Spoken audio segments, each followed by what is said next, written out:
प्रणाम। जय श्री राम। आज हम बात करने वाले हैं एक ऐसी समस्या की जिसने हम सबको परेशान करके रखा हुआ है, और हम बात करेंगे कि श्री रामचरितमानस में उस समस्या का क्या समाधान है।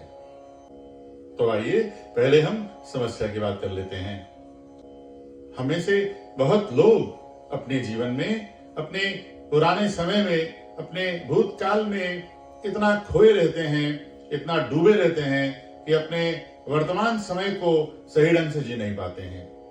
हम सोचते हैं कि आखिर हमारे जीवन में ये घटना क्यों हुई, अगर ऐसा हो जाता तो ज्यादा अच्छा होता। या फिर हम अपने आप को कोसते रहते हैं हमारे डिसीजंस के लिए कि हमने ये निर्णय क्यों ले लिया, अगर हमने ये फैसला लिया होता तो ज्यादा अच्छा होता। हम सब अपने द्वारा लिए गए फैसलों को लेकर अपने आप को कोसते रहते हैं। हम कहते हैं भाई हमने अगर ऐसा कर दिया होता तो ज्यादा अच्छा होता, ऐसा किया होता तो परिणाम ज्यादा अच्छा होता। ऐसा सोचकर हम अपने आप को बुरी तरीके से परेशान कर देते हैं, और बहुत सारे लोग तो इस समस्या की वजह से डिप्रेशन में चले जाते हैं। तो आइए अब हम श्री रामचरितमानस की उस चौपाई के बारे में समझते हैं जो हमें इस समस्या के समाधान के लिए मदद कर सकती है। और वो चौपाई है कि हुई हैं सोई जो राम रचि राखा, को करि तरक बढ़ावहि शाखा। इस चौपाई का सीधा सीधा अर्थ यही है कि हमारा जो अधिकार है सिर्फ कर्म करने में है।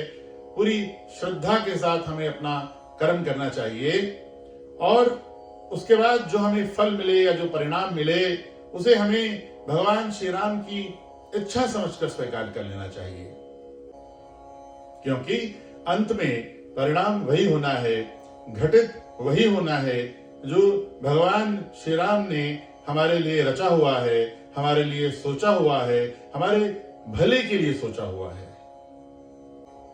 इसलिए भगवान श्री राम की इच्छा में ही अपनी भलाई समझकर हमें हर परिणाम को स्वीकार करना चाहिए। तो आइए हम एक बार फिर से इस चौपाई को पढ़ते हैं। हुई हैं सोई जो राम रचि राखा, को करि तरक बढ़ावहि शाखा। अंत में परिणाम वही होना है जो भगवान श्री राम ने रचा हुआ है, जो उन्होंने सोचा हुआ है। यदि हम विभिन्न प्रकार के तर्कों और वितर्कों के माध्यम से किसी परिणाम या किसी घटना के बारे में सोचते रहेंगे, उससे सिर्फ और सिर्फ हमारा भ्रम बढ़ेगा। हर एक भ्रम एक और नए भ्रम को जन्म देगा, और धीरे धीरे हम बहुत सारे भ्रमों के माया जाल में डूब जाएंगे।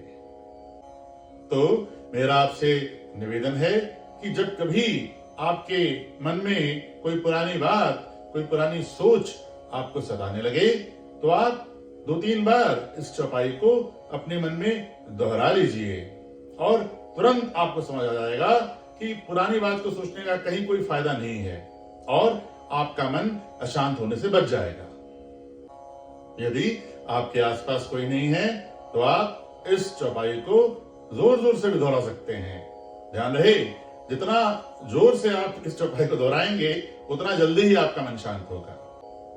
तो आइए हम सब मिलकर एक बार फिर से इस चौपाई को पढ़ते हैं। होई सोई जो राम रचि राखा, को करि तरक